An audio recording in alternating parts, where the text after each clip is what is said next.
Chapter number 11 ટકાવારી અને તેનો ઉપયોગ.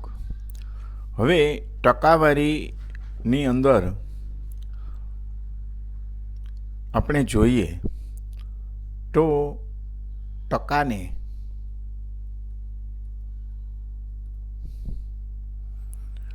ઇંગ્લિશની અંદર પર્સન્ટ કહેવામાં આવે છે.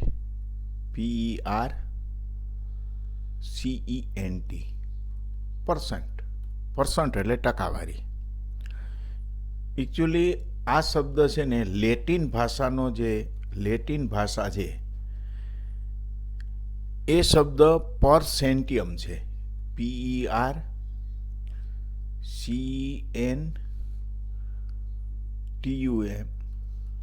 પરસેન્ટિયમ શબ્દ ઉપરથી પર્સન્ટ એવો શબ્દ બનાવવામાં આવ્યો છે. હવે સેન્ટિયમ છે ને એનો અર્થ એવો થાય 100. સેન્ટિયમ એટલે એનો અર્થ 100 થાય છે. એટલે ટકાવારી છે એને અંગ્રેજીની અંદર પર્સન્ટેજ કહેવામાં આવે છે. PERCENTE.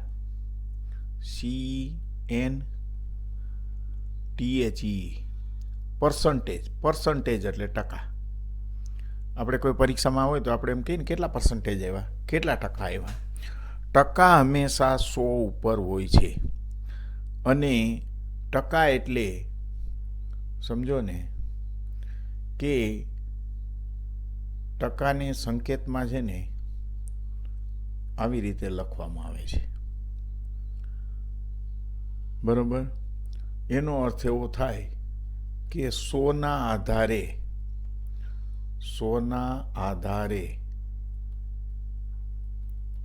મળતું મૂલ્ય.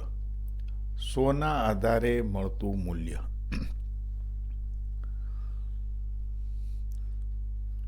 ટકા છે એ અપૂર્ણાંકનો અંશ છે જેના છેદમાં 100 આવેલા હોય. માનો કે 40% કહીએ તો અંશમાં 40 મુકાય અને છેદમાં 100 હોય. એટલે આ જે અંશ છે એ એના ટકા દર્શાવે છે. 25%નો અર્થ શું થાય? ચાલો, 25% એટલે શું થાય કે 25ના છેદમાં કેટલા? 100. તો 25 ચોખ્ખું 100 ઉપર આવ્યો 1/4 ભાગ. 1/4 એટલે શું? ચોથો ભાગ. 1/4 એટલે ચોથો ભાગ.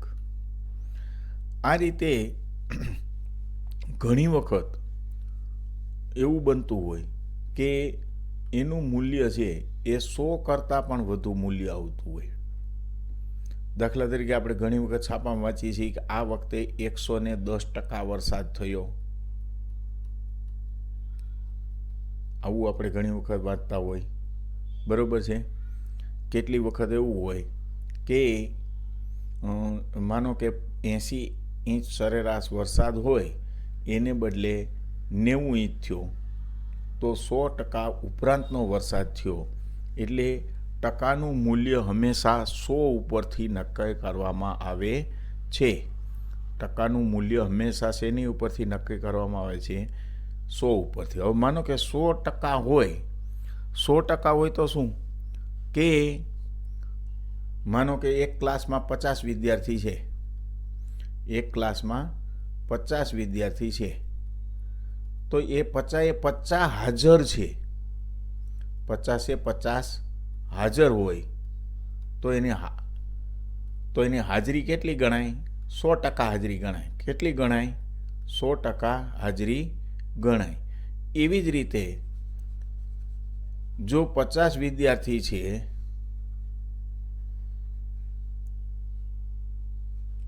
જે 50 વિદ્યાર્થી છે એમાંથી 50 વિદ્યાર્થી ક્લાસમાં છે એમાંથી એક પણ વિદ્યાર્થી ભણવા નથી આવ્યો. બરાબર. 50% ગેરહાજર છે, તો ટકાવારી કેટલી ગણાય? 0. કેટલી ગણાય? 0%. ખ્યાલ આવી ગયો? એટલે ટકાવારીના આપણે હવે વિવિધ દાખલાઓના ઉપયોગ ઉપરથી આપણે આગળ જોઈએ. જુઓ,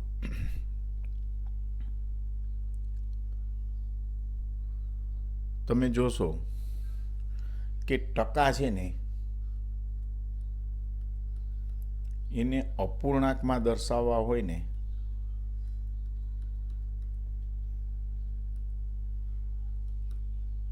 નોંધી રાખજો, ટકાને અપૂર્ણાંકમાં દર્શાવવા માટે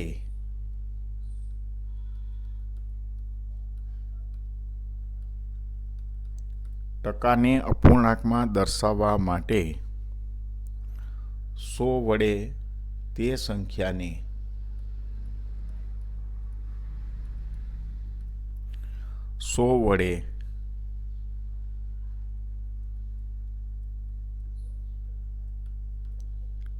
ભાગવી જોઈએ.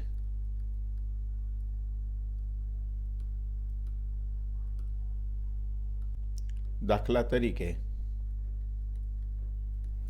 તમને એમ કે 50%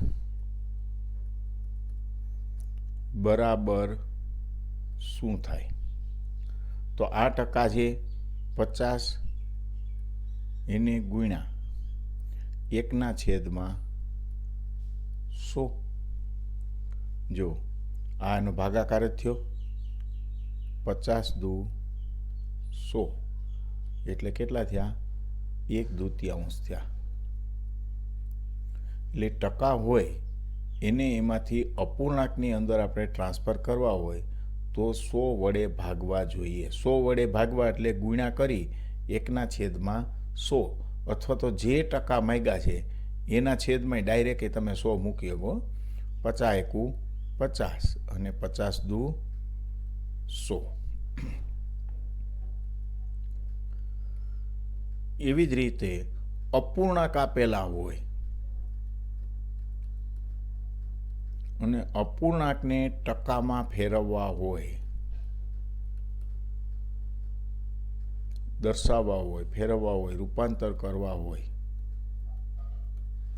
તો 100 વડે ગુણવા જોઈએ.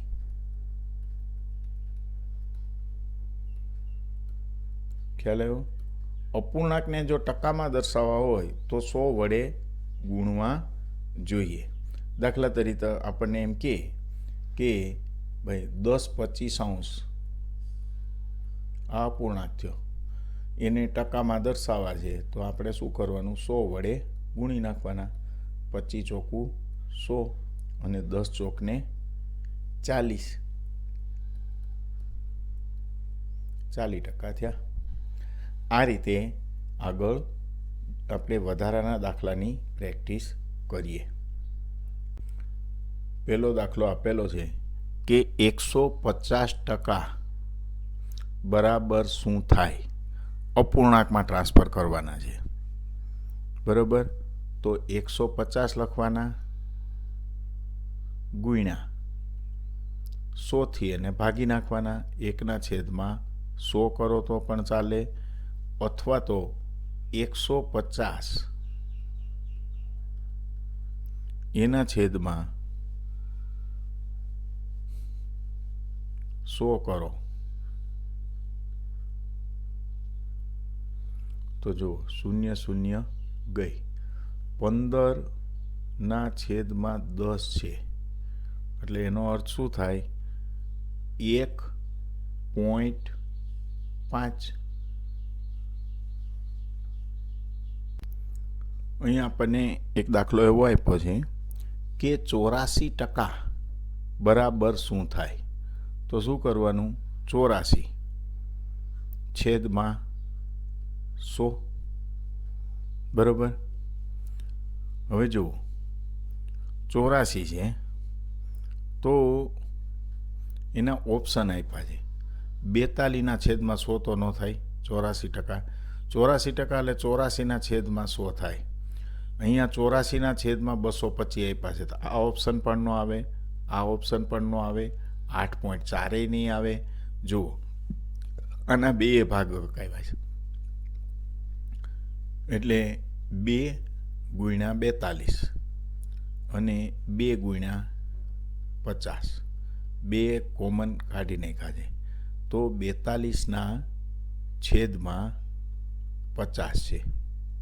એટલે ઓપ્શન બી છે ને એ આનો સાચો જવાબ છે. હવે ત્રીજો દાખલો છે કે 17 25 છે, એને ટકામાં દર્શાવવાનું. તો ગુણ્યા કેટલા કરવાના? 100. તો 25 ચોકું 100, તો 17 ચોકું કેટલા થાય? 68. આનો જવાબ કેટલો આવશે? 68 આવશે. અહીં એક દાખલો આપેલો છે, એમાં એવું લખ્યું છે કે નીચેનામાંથી કોની કિંમત 1.01 બરાબર છે? એના 4 ઓપ્શન આપેલા છે. હવે જુઓ કે 1.01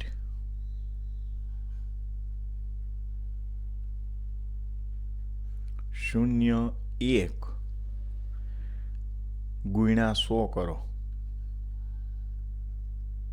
ગુણ્યા 100. પોઈન્ટ પછી 2 આંકડા છે, તો પોઈન્ટની જગ્યાએ 1 કર્યો અને 2 શૂન્ય કરી, એટલે આની કિંમત થઈ 101. તો 101 છે ને એ આપણને ઓપ્શન એમાં આપેલો છે, એ 101% છે, એ જવાબ આનો સાચો જવાબ છે. ફરીવાર જોઈ લો, 1.01 ગુણ્યા 100.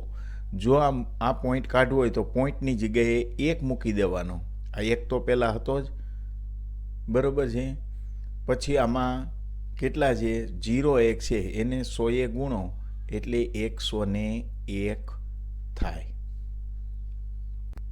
ત્યાર પછીનો દાખલો છે કે 10.01ને ટકામાં કેવી રીતે દર્શાવી શકાય? તો શું કરવાનું? 10.01 એને ટકામાં દર્શાવવા છે, તો એને કેટલાય ગુણવા પડે? તો કે એને 100 વડે ગુણવા પડે. તો 10.01ને 100 વડે તમે ગુણો તો એ આવશે 1000 અને 1% થશે. 1001% થશે. ત્યાર પછીનો દાખલો છે કે 0.075ને ટકામાં દર્શાવો, તો એને કેટલાય ગુણવા પડે? તો એને 100 ગુણવા પડે. હવે જુઓ, 0.075 એને ગુણ્યા 100 કરો, પોઈન્ટને ઘડીક ભૂલી જાઓ. તો પહેલાં 2 શૂન્ય કરી, 5ના 5, 7ના 7, 0 1 0 અને 0 1 0. તો તમે જુઓ કે કેટલા પછી પોઈન્ટ છે? 3 આંકડા પછી. તો અહીંયા 1, 2 અને 3 આંકડા પછી પોઈન્ટ કાપો એટલે કેટલા થયા? 7.5 આવે. કેટલા આવે? 7.5. જો પોઈન્ટ પછી જમણી બાજુના આંકડાની કોઈ કિંમત નથી, 7.5 લખો, 7.50 લખો કે 7.500 લખો, એ બધું એકનું એક જ આવે.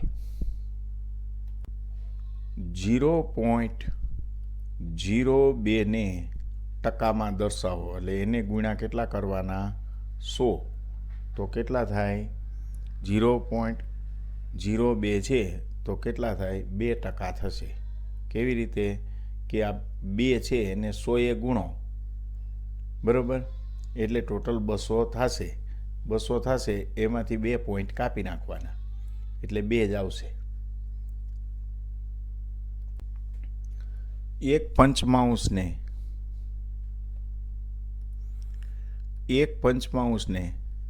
ટકામાં દર્શાવવાના છે, તો 1/5 ગુણ્યા 100, તો 20 × 100, તો કેટલા ટકા થાય?